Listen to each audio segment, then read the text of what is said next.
बच्चों NCERT 10.4 question number 4 से हम स्टार्ट कर रहे हैं। इससे पहले क्वेश्चन 1 2 3 है, उसको भी सॉल्व करना है। तो आइए देखते हैं। If A line intersecting two concentric circle with centre O at A, B, C and D, then prove that A equal to CD। और डायग्राम इसके बने होते हैं।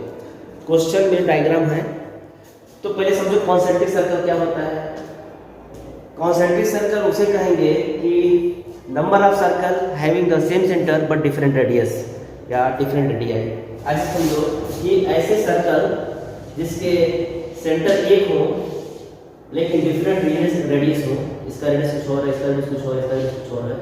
ऐसे सर्कल की जो फैमिली होती है उसे हम लोग कहते हैं कॉन्सेंट्रिक सर्कल। कॉन्सेंट्रिक का मतलब यही होता है कि circles having the same centre and the different radii. तो क्वेश्चन में समझ में आ गया होगा कि if A line intersecting two concentric circle. बच्चों लाइन कौन है, इसकी नेमिंग कर दूंगा तो लाइन एल है, स्मॉल एल है, इसको सेकंड लाइन लिख सकते हैं। If A line L, line तो है लेकिन उसको मान लेते हैं intersecting two concentric circles with centre O at A, B, C and D, then prove that A equal to CD। तो बच्चों आइए प्रूफ करते हैं। हमारा सॉल्यूशन समझो ये स्टार्ट हो गया। क्या प्रूफ करना है उसको देख लेते हैं। हमें प्रूफ करना है A equal to CD। आते हैं प्रूफ पे आते हैं। बच्चों प्रूफ करने से पहले कंस्ट्रक्शन भी होगा, थोड़ी सी प्रैक्टिस करोगे तो कंस्ट्रक्शन पता चल जाता है। तो कंस्ट्रक्शन में ये है कि हमने पहले लिख दिया था, ये ले लिया था सॉरी, बस ये डायग्राम बस इतना ही था। तो हमें कंस्ट्रक्शन ये करना है कि ड्रा OM, हम एक परपेंडिकुलर ले लेते हैं। Draw OM perpendicular to the line L। Actually ये हमने लिखा है, नहीं तो आप इस L की जगह पे आप AD भी लिख सकते हो। ये L लिखो और नहीं तो आप ये लिख देना ड्रा OM परपेंडिकुलर AD, ये भी सही है। दोनों में से कोई एक लिख लीजिएगा। अब आते हैं प्रूफ वाले पार्ट पे।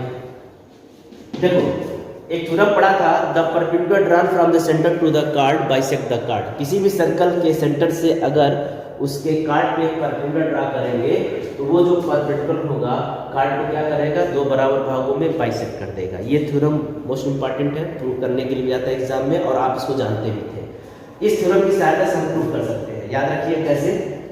इसको प्रूव करने के दो मेथड होंगे, ठीक है। एक मेथड तो जो अभी बता रहे, दूसरा मेथड कॉन्ग्रुएंसी से।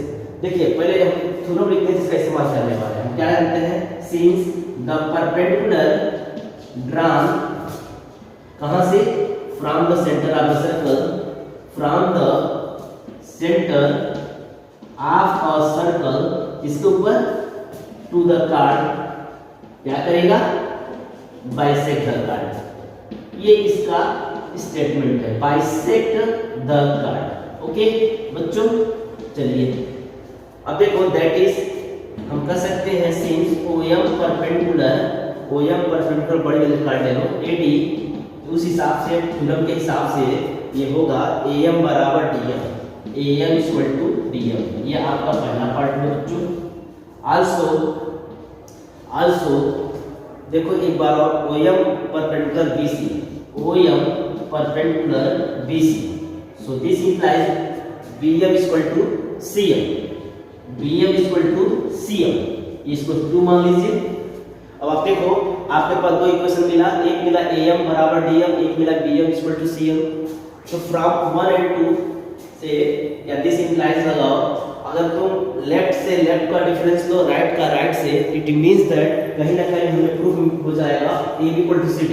तो कह सकते हो AM माइनस BM, चेक करो गलत है या सही है। AM यहाँ है BM, AM minus BM equal to DM minus CM। बच्चों देखो AM माइनस BM में जब सब्ट्रैक्ट करोगे सिर्फ AB बचेगा और यहाँ से DM minus CM gives CD।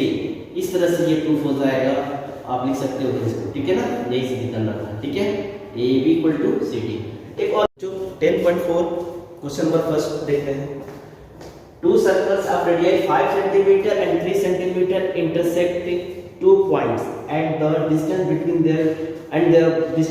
their center is 4 cm, then find the length of the common chord। देखो क्वेश्चन भी बहुत आसान है।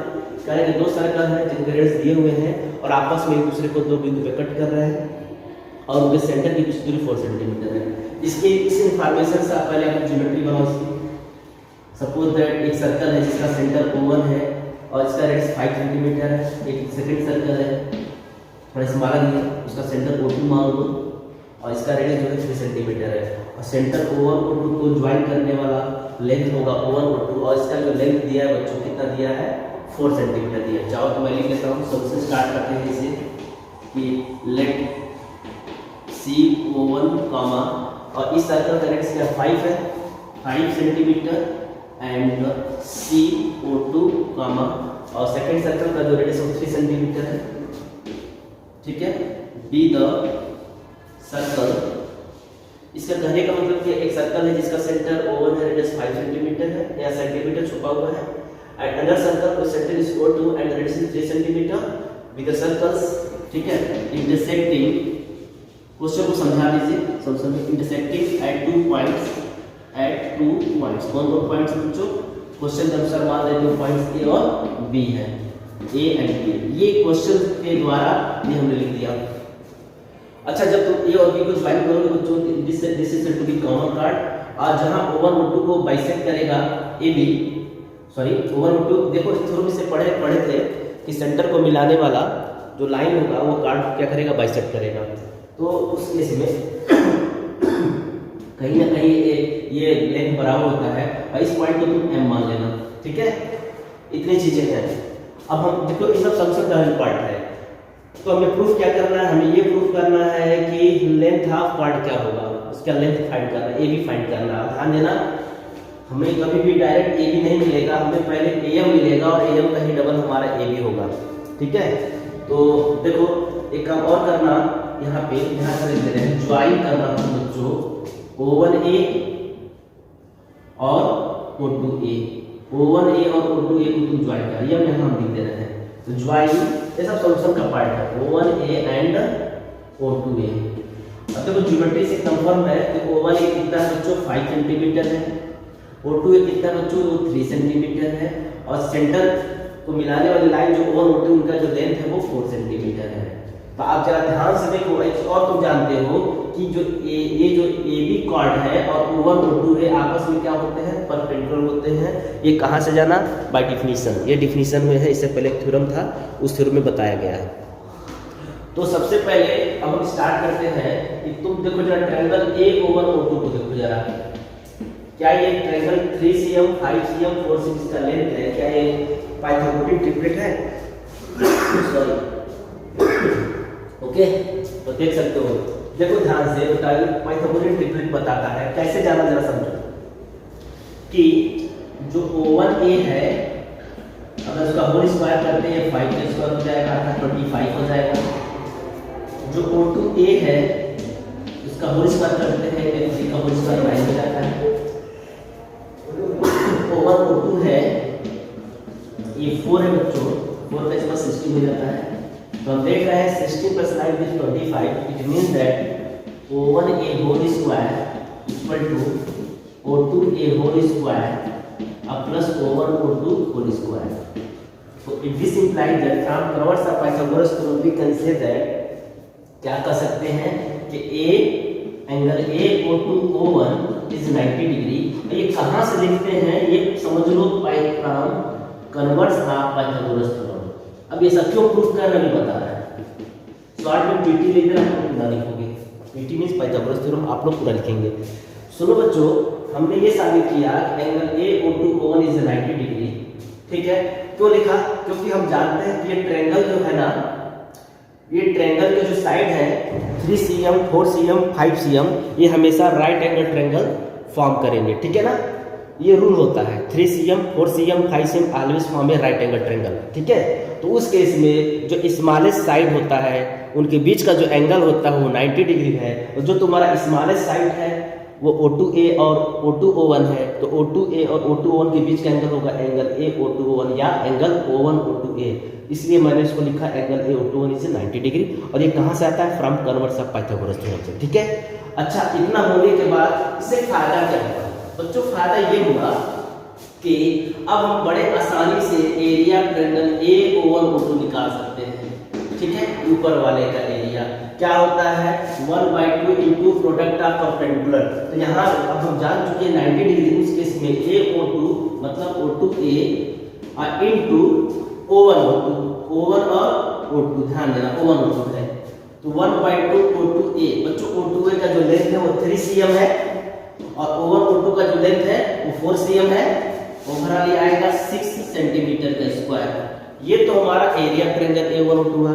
लेकिन जरा सोचो, क्या कोई और तरीका है एरिया ट्रायंगल A1 O2 निकालने का? जी हाँ, आल्सो एक और तरीके समझ लो। एरिया ट्रायंगल A1 O2 ये जो है कुछ ऐसे भी तो निकल सकता है। कैसे?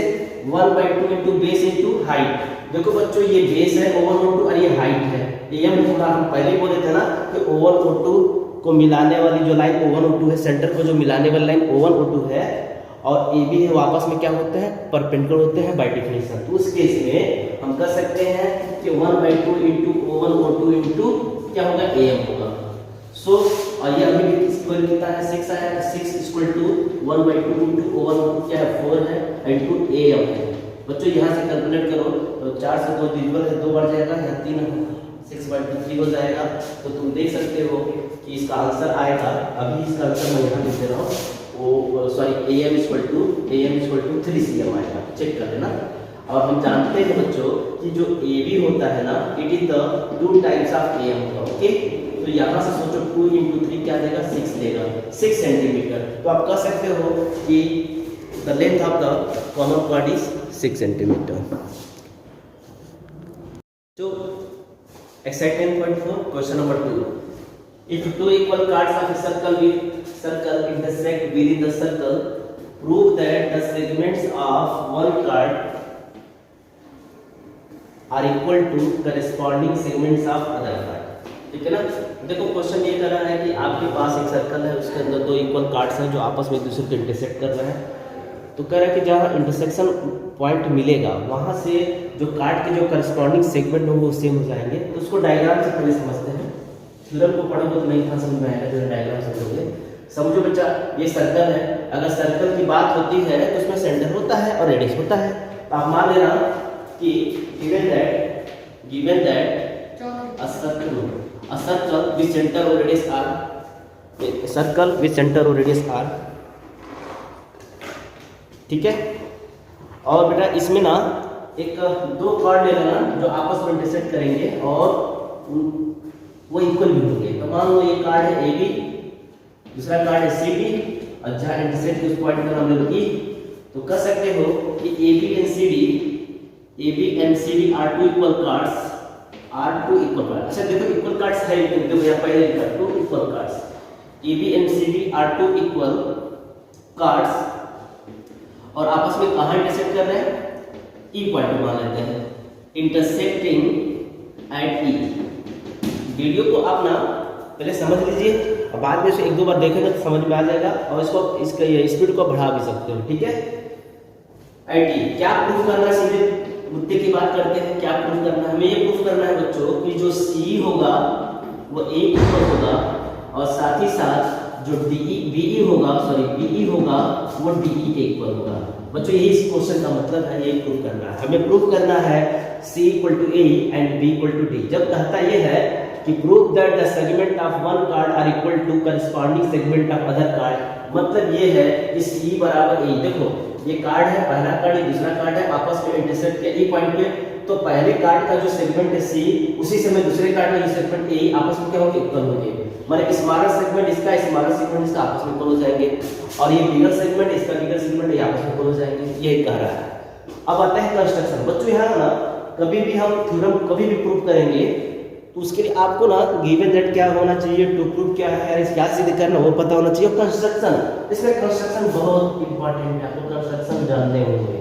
तो कंस्ट्रक्शन में बच्चों हम लोग करते क्या है कि इस सेंटर O से, सर्कल के सेंटर O से कार्ड AB और CD पे हम लोग परपेंडिकुलर ड्रॉ करेंगे।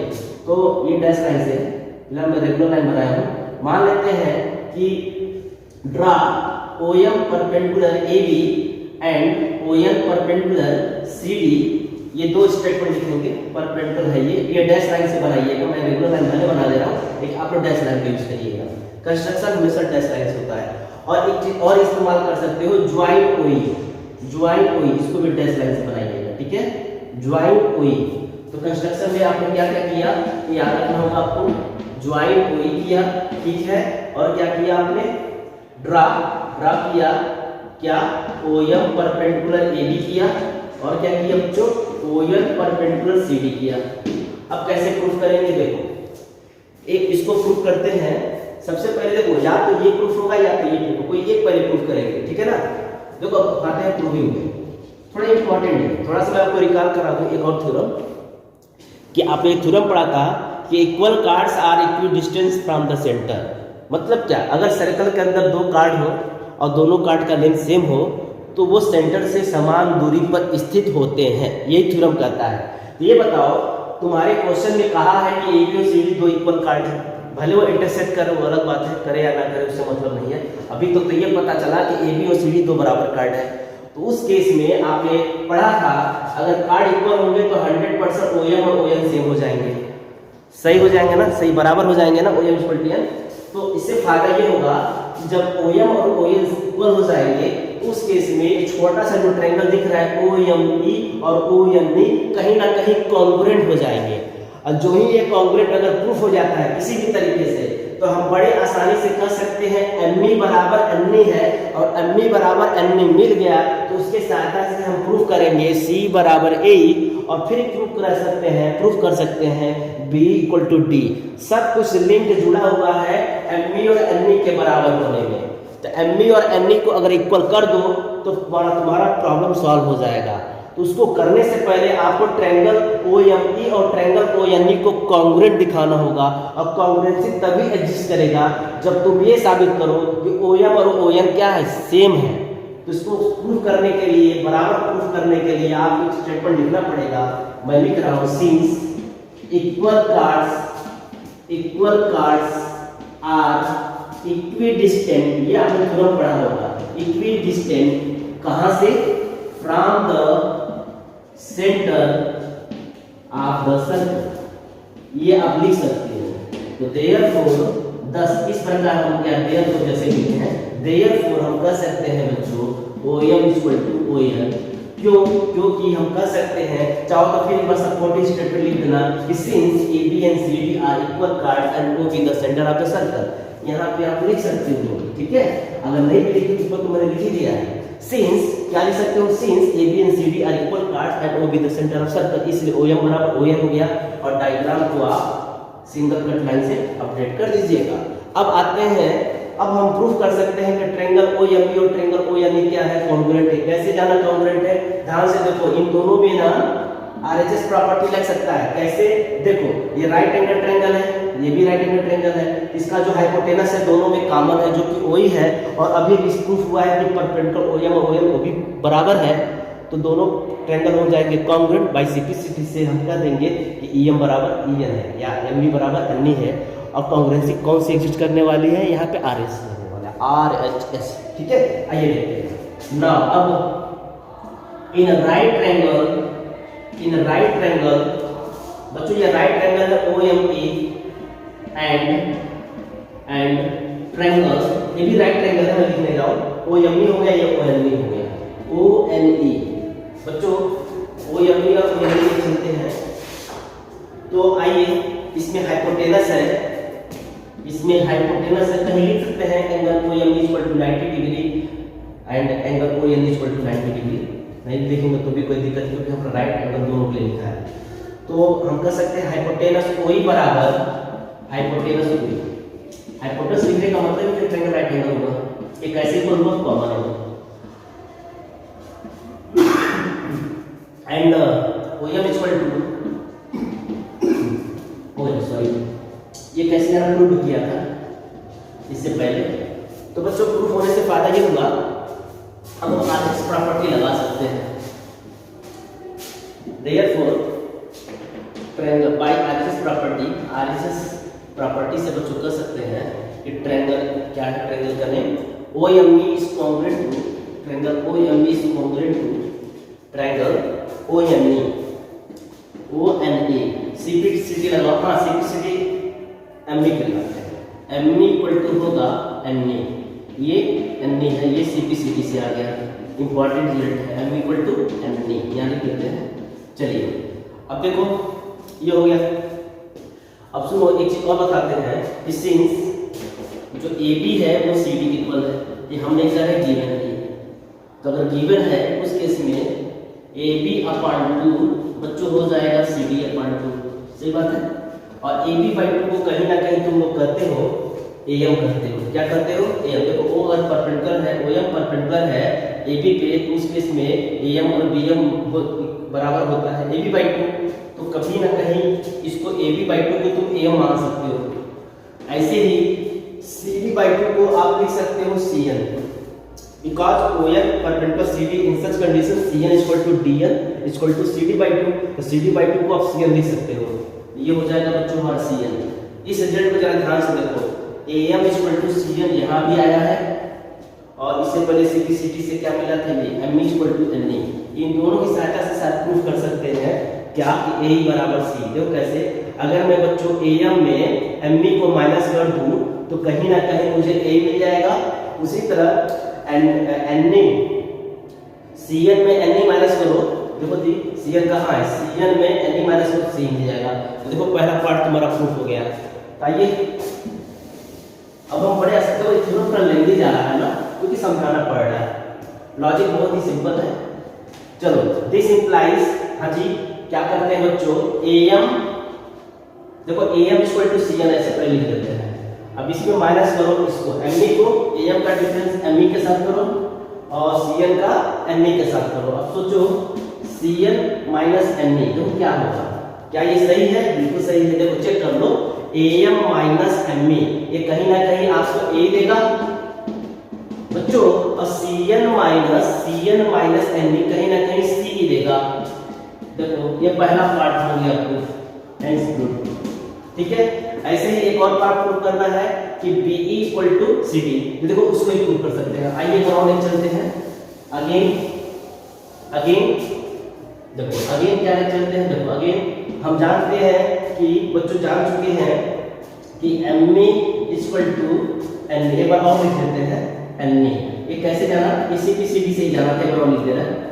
और एक चीज और बताते हैं आपको कि बच्चों कहीं ना कहीं ये देखो इस सर्कल का सेंटर से है, since A B equal to C D है, तो ए बी बाई 2 और सी डी बाई 2 इक्वल हो गए। तो ए बी बाई 2 को हम जरूरत पड़ने पे हम डी एम भी तो लिख सकते हैं, और इसको हम लिख सकते हैं, क्या लिख सकते हैं, डी एम लिख सकते हैं।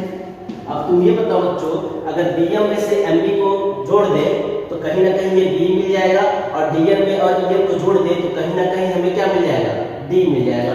यानी यहाँ हम ऐड करें, यानी बी एम में ऐड किया हमने एम ई, और बच्चों डी एम में हमने ऐड किया हमने एन ई। देखो अंतर एम ई, ठीक है। तो देखो B M plus M E, check करो diagram, B M plus M E gives B E, और D M plus N E gives D E. तो देखो दोनों पार्ट हो गया प्रूफ। क्या प्रूफ हो गया, A equal to C and B equal to D, hence proof, यही सिद्ध करना था। ऐसे ही एक और क्वेश्चन है एनसीईआरटी का, क्वेश्चन नंबर बच्चों है आई थिंक 3rd है, सेम इसी तरह है, बस कॉन्ग्रुएंसी में थोड़ा सा चेंज होगा, लॉजिक बिल्कुल एक ही है, ठीक है।